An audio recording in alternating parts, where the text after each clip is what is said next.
예, 안녕하세요. 아시아경제 경제 전문 방송 AK 라디오에 오신 걸 환영합니다. 저는 김필수의 필수경제 코너를 진행하는 경제금융 에디터 김필수입니다. 오늘은 각국의 금리 정책 전환, 특히 금리 인하 움직임에 대해서 얘기해 볼까 합니다.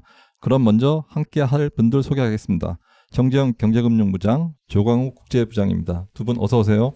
예, 안녕하세요. 예, 두 분 먼저 간단하게 인사해 주시죠. 예, 저는 경제금융부 맡고 있는 정재영 부장이라고 합니다. 네, 국제부 맡고 있는 조광욱입니다. 예, 감사합니다. 그럼 먼저 세계 금리에 대해서 좀 물어볼 텐데요. 지난주부터 각국 중앙 움직임이 되게 바빠졌습니다. 기준금리를 내리려고 하는 건데요. 조 부장, 어느 나라가 먼저 총대를 맸나요? 네, 주요 7개국 즉 G7 중에서 가장 먼저 기준금리를 내린 국가는 바로 캐나다였습니다. 캐나다는 현지 시간으로 지난 5일 기준금리를 기존 5%에서 4.75%로 0.25% 인하했는데요. 캐나다의 기준금리 인하는 지난 2020년 3월 이후 4년여 만이었습니다. 네. 그리고 뒤를 이어서 이제 유럽 중앙은행 역시 6일 4.5%에서 4.25%로 기준금리를 내렸는데요. 이는 2022년 7월 첫 기준금리 인상을 결정한 이후 2년여 만이었습니다. 네. 유럽 중앙은행은 지난 2016년 3월부터 제로금리를 유지하다가 2022년 7월부터 지난해 9월까지 10차례 동안 연속 금리를 올린 뒤 동결했습니다. 네. 캐나다가 제일 먼저 총대를 맸군요. 네, 그리고 그렇습니다. 22가 뒤를 이었고요. 이들 국가가 이렇게 금리 정책을 푸는 건, 고금리 정책을 푸는 건 코로나 때 풀린 돈을 걷어들이고 치솟은 물가를 잡으려고 한 걸 텐데 이제 어느 정도 소기의 목적을 달성했다고 보는 거겠죠? 네, 그렇습니다. 그럼 세계에서 가장 주목하는 곳은 아무래도 미국일 텐데요. 미국 네. 사정은 어떤가요? 네, 현재 미국이 연방준비제도가 설정한 기준금리는 23년 만에 가장 높은 수준인 5.25%에서 5.5%까지의 구간입니다. 네. 이제 시장의 관심은 곧 열릴 미국 연준회의와 회의에서 있을 파월 의장의 발언에 쏠리고 있는데요. 연준은 현지 시간으로 12일까지 이틀간 6월 FOMC 회의를 열어 미국의 금리를 결정합니다. 우리 시간으로 내일 나오나요? 네, 그렇습니다. 네네. 그래서 이제 이틀간 열려서 내일이나 모레쯤 최대 모레까지 나올 예정이라고 네네네. 합니다. 그 결론부터 말하자면 전문가들이 보기에는 그 올해 상반기 미국 기준금리 인하가 사실상 어려워진 것을 보고 있는데요. 네네. 연준은 앞서 지난 5월 통화정책회의에서 기준금리를 동결했습니다. 당시 FOMC는 다소 비둘기파적인 입장을 내놨기 때문에 이번 6월 회의에서도 매파적 분위기를 경계할 공산이 커 보입니다. 따라서 6월 회의에서도 기준금리를 동결하면 지난해 9월 시작으로 7번째가 되는 셈입니다. 네네. 미국이 상당히 고금리 정책을 긴 시간 유지하고 있네요. 네, 그렇습니다. 지금 미국 사정도 우리랑 비슷하게 가계들은 부채 이자 부담도 크고 부동산 경기도 지금 너무 안 좋아서 네. 금융사들도 되게 힘들어하고 있는데 그 페드 미국 중앙은행은 왜 이렇게 머뭇거리고 있는 거죠?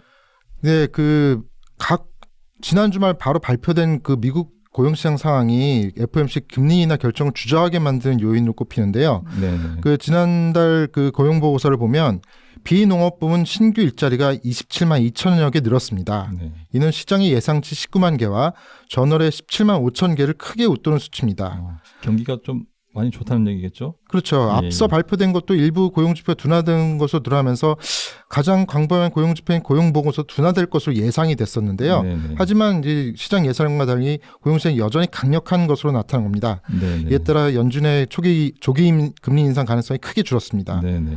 물가를 안정시켜야 하고 고용시장이 호조를 보이면서 연준이 단기간 금리를 인하할 요인을 찾기 어렵다는 것입니다. 네네네. 그래도 향후 경기를 연착륙시키려면 피벗을 하긴 해야 될 텐데요.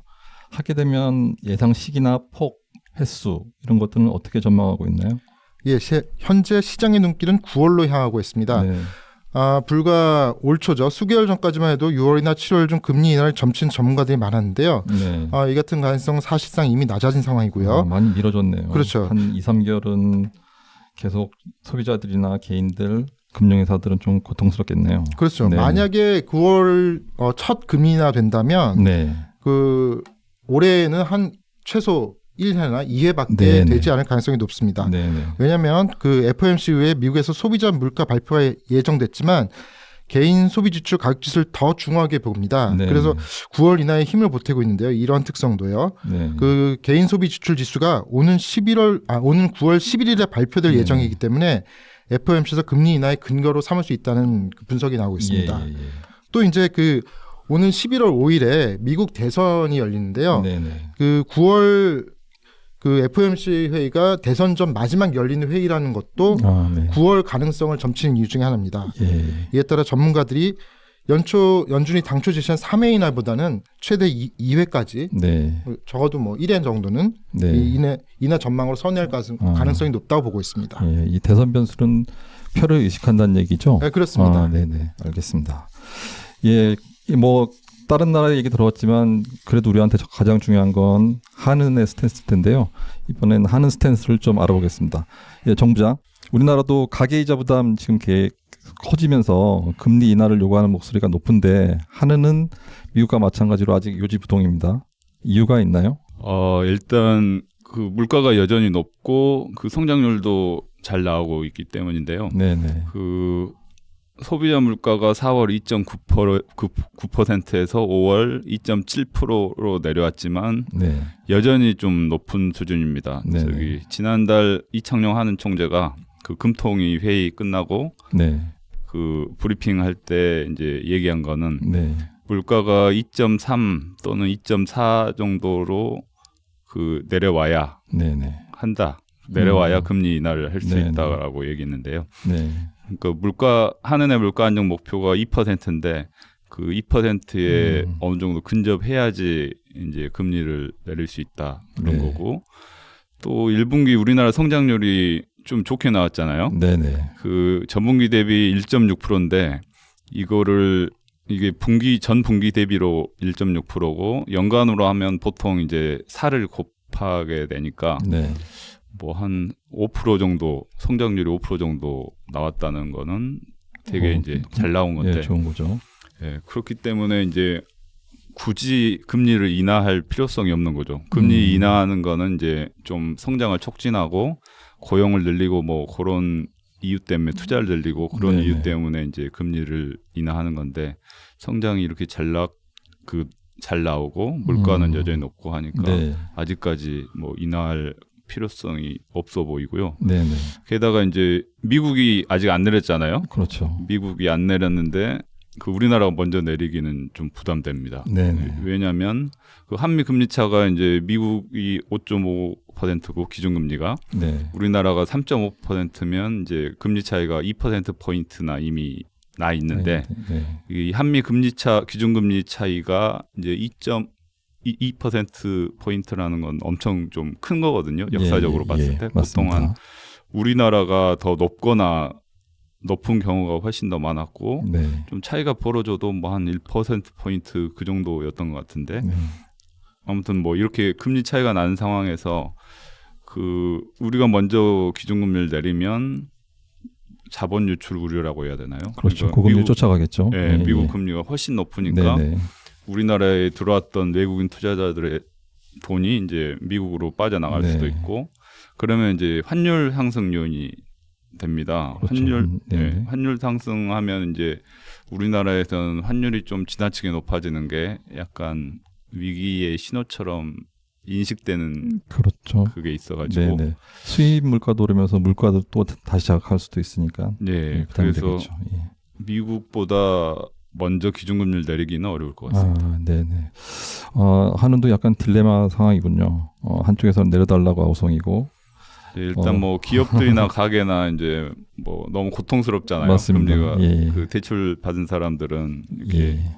이자로 돈이 많이 나가니까 너무 고통스러워서 네네. 다들 인하를 바라는 것 같은데 좀 네. 인하할 여건은 안 되는 것 같습니다. 예. 그동안 통계도 많이 났지만 뭐 자영업자, 기업 다 대출 규모가 너무 커져서 예. 이자 부담이 상당하겠군요.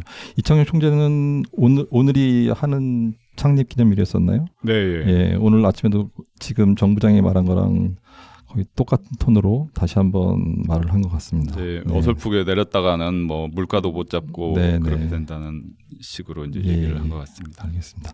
아까 그런데 들었듯이 미국이 뭐 9월이던 연내 한 차례 두 차례 내리긴 할 텐데요. 아마 미국이 내리면은 한국도 틀림없이 따라갈 것 같습니다.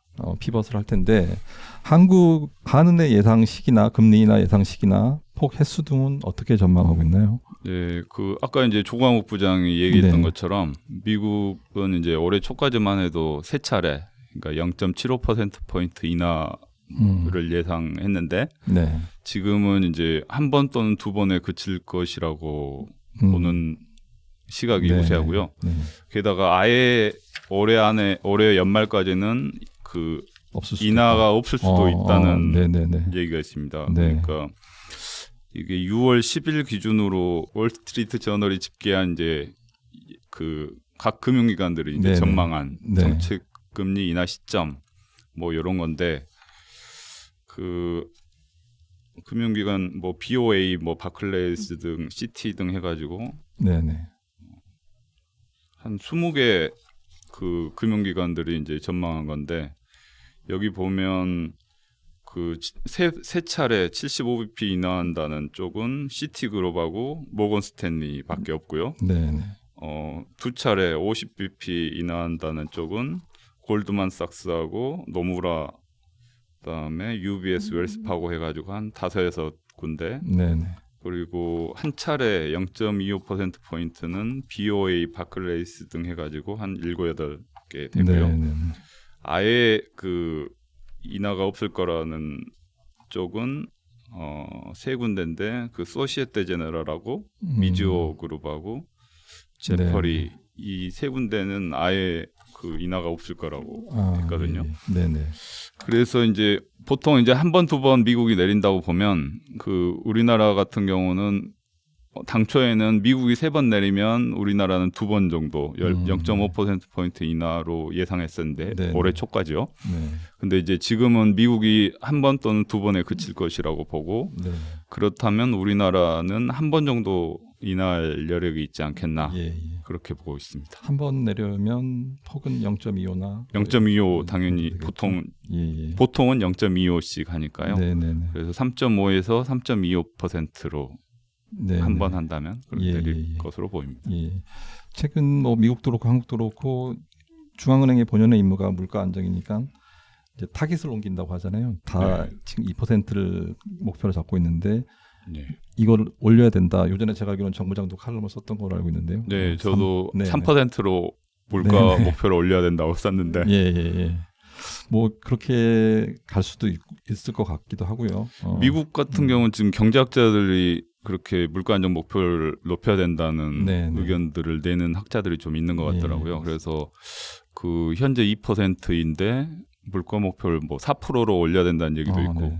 그러니까 금리를 이렇게 5.5까지 이렇게 높게 유지하는데도 이게 물가가 전혀 잡히지 않고 있어가지고 네.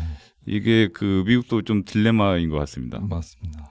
이 5% 너무 장기화되면 경기가 연착륙이 아니라 경착륙으로 갈 우려도 있을 수도 있을 텐데, 하여튼 예. 지금은 뭐 미국 지표들이 워낙 좋게 나오니까 예. 네. 피벗이 있을 것 같긴 합니다. 네. 예. 예, 잘 알겠습니다. 그러면 조금 다른 측면인데요. 이렇게 금리가 내려가는 걸 전제로 내려가면은 개인 입장에서도 여러 가지가 달라질 텐데 어떻게 대응해야 할까요? 재테크 차원에서. 이제 금리가 기준금리가 내려가면 당연히 이제 시장 금리도 내려가는 거고 네. 그러면 은행 대출 금리도 내리고 은행 예금 금리도 내려가게 네. 되겠죠. 네. 일단 뭐 0.25% 포인트라도 내리면 그만큼 그 대출 금리도 그만큼 떨어질 거고 네, 떨어지겠죠. 뭐 개인이나 가게나 기업들이 그만큼 이제 금리 부담, 이자 부담이 좀 덜겠죠. 네. 그리고 이제 지금 뭐 대출 받아야 되는 분들은 그 이제 고정금리로 하느냐 변동금리로 하느냐가 좀 관건이고 이제 좀 네. 선택을 고민하실 텐데 네. 그 지금은 그 변동금리가 고정금리보다 오히려 더 높습니다. 네. 그 보통은 이제 고정금리가 안정적으로 가니까 네. 변동금리는 향후 올라갈 수도 있고 떨어질 수도 있고 하기 때문에 불확실성을 제거한 고정금리가 원래는 더 높은 게 일반적인데 네. 그 현재는 고정금리가 더 낮습니다. 변동금리보다. 왜냐하면 이제 기준금리가 내려갈 것이라는 전망이 오래전부터 있어 와가지고 맞습니다. 올해는 내린다 뭐 네네. 그런 게 있어 와서 고정금리가 더 낮은 상황이고요. 네, 네. 변동금리가 높은데 아무튼 고민을 이제 잘 하셔야 되는데 좀 단기 대출 같은 경우는 그냥 변동금리로 하시는 게 좋겠지만 네. 그 기간이 뭐 2년, 3년 길고 더 이상 되고 한다면 지금 고정금리가 더 낮으니까 네. 고정금리로 하는 것도 제가 보기엔 괜찮아 보이고요. 네네. 그리고 또 이렇게 좀 말씀드린 이유가 그동안 이제 기준금리 인하에 관한 시점이 계속 뒤로 미뤄져 왔습니다. 그렇죠. 그래가지고 그러니까 아까 말씀드렸다시피 미국은 뭐 올해 3차례 인하한다고 했다가 이제 한두 차례 정도고 그리고 근데 제가 보기엔 이게 더 미뤄질 가능성도 있어 보입니다. 네네. 그러니까 미국 경제가 워낙 좋고 네네. 워낙 강하고 물가도 아직 높은 상황이고 우리나라 같은 경우는 하반기 가면 물가가 한 2%, 2.3 정도, 2.4 정도로 이제 내려갈 것 같긴 한데 네. 성장률은 우리나라도 좀 높은 상황이고요. 예. 그래서 미국이 이제 기준금리를 좀 덜 내리고 한다면 우리나라도 당연히 영향을 받을 수밖에 없고 그래서 내년 말까지도 크게 내리기는 좀 어렵지 않나 제 생각은 그렇습니다. 그렇군요. 그러니까 예. 우리나라의 경우 올해 한 번, 내년 한 번 그 정도 로밖에 안 되지 않을까 해서 저는 좀 고정금리 쪽이 낫지 않나 그렇게 보는 입장입니다. 네, 네. 원래 큰 틀에서는 금리가 내려가면은 일단 은행보다는 주식시장 쪽에 좀 더 주목해야 되고 그리고 채권도 가격이 올라갈 테니까 예비적으로 지금부터 투자를 하는 사람들이 많은데 이렇게 금리 인하가 조금 늦어지면 타이밍상 조금 빨리 들어간 걸 수도 있겠네요. 네, 네. 그래서 채권 네. 미국 국채 투자하신 분들도 이제 꽤 많다고 알고 있는데 맞습니다. 네. 저번에 한번 미국 국채 금리가 하락하는 게 아니라 이렇게 올라가 버렸거든요. 네. 그래서 좀 손실 보신 분들도 있을 것 같고. 네, 네. 근데 앞으로도 이제 기준금리를 그렇게 빠르게 내리지 않는다면 네, 네. 채권 투자는 좀 신중하셔야 될 것 같고. 네, 근데 이제 채권은 만기까지 가지고 있으면 또 다 원금은 다 회복되고 하니까요. 네, 다 이자 다 받고 하니까 네. 차익을 노린다면 좀 더 고민을 하셔야 될 것 네, 같고. 네. 예. 그렇습니다. 예, 잘 알겠습니다. 정부장 잘 들었고요. 마지막으로 한 나라 좀 더 알아보겠습니다. 일본인데요. 일본은 지금 각국이랑 상황이 좀 많이 다르잖아요. 네, 그렇습니다. 제로금리를 그동안 오랫동안 지속해왔고 이제 각 나라랑 반대로 여기는 오히려 금리 인상 시기를 지금 저주하고 있는데 일본의 금리 현황하고 인상 전망 등 어떤가요? 조 부장께서 좀 말씀해 주시죠. 예, 김필수 회장님 말씀처럼 일본은 다른 나라와 상황이 좀 다릅니다. 네네. 이제 일본은 디플레이션, 즉 경기 침체 속 물가 하락을 탈피하기 위해서 정책적으로 마이너스 금리를 장기간 유지했습니다. 네. 그러다가 올해 3월에서야 마이너스 0.1%였던 기준금리를 인상하면서 17년 만에 마이너스 금리 정책을 종료했습니다. 네네. 하지만 그동안 이제 장기간 이 마이너스 금리 현상이 계속되면서 네. 역대급 엔저라고 칭할 정도로 맞습니다. 슈퍼엔저가 장기간 지속된 슈퍼엔저가 네네네. 국민 삶을 팍팍하게 만들었다는 하소연이 예. 커지고 있는데요. 이 반대로 우리나라 사람들은 일본 여행 많이 갔죠. 예, 그렇죠? 요즘 최근 네네. 엔저가 네네네. 엔화 값이 떨어지면서 엔화 값이 네네네. 떨어지면서 많이 가고 있는데요. 네네. 말씀하신 즉 이제 엔화 가치가 떨어지면서 네네. 수출 시장과 이제 수입 시장이 달라지는데요. 네. 수출 시장에서는 자동차, 철강 등 네. 일본 기업들의 가격 경쟁력이 높아졌습니다. 네네. 하지만 수입품 가격이 급등하면서 일본 임금이 물가 상승을 따라가지 못하게 됐고 또 일본 국민들의 삶이 그만큼 가난해졌다는 그런 뜻입니다. 예.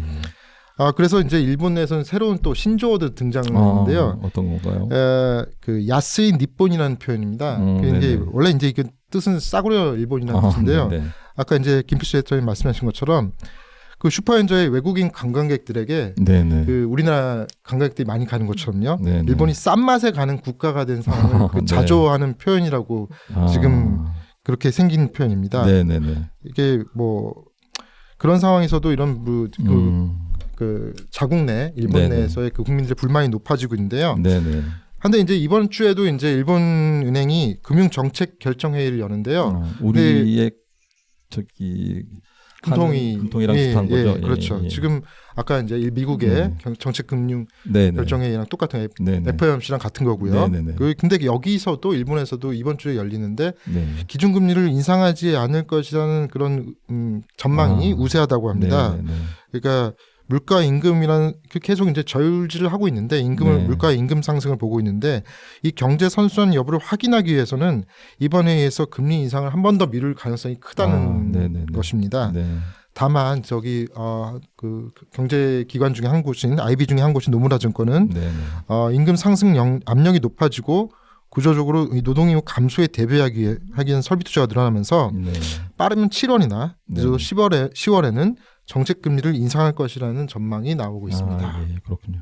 예, 일본도 그동안 보면 중앙은행 총재가 계속 예고성 금리 인상을 예고하는 발언들을 해왔기 때문에 네, 그렇습니다. 언젠가는 빠르면 7월, 늦어도 10월 곧 피봇이 있을 것 같군요. 예. 예, 알겠습니다. 예, 오늘 내용 정리해 보면 지금 캐나다를 필두로 EU, 영국, 미국 등이 곧 금리 인하 피봇에 나설 것 같고요. 반대로 제로금리를 오랫동안 지속해온 일본은 금리 인상 피봇에 나설 것 같습니다. 아까 정 부장이랑 잠깐 얘기했는데 금리가 재테크의 출발점이니까 청취자 여러분들도 각국 피봇 동향 예의주시하시면서 재테크 잘 관리했으면 좋겠습니다. 그럼 오늘 방송 여기서 마치겠습니다. 정 부장, 조 부장 수고하셨고요. 네, 들어주셔서 감사합니다. 네, 감사합니다. 감사합니다.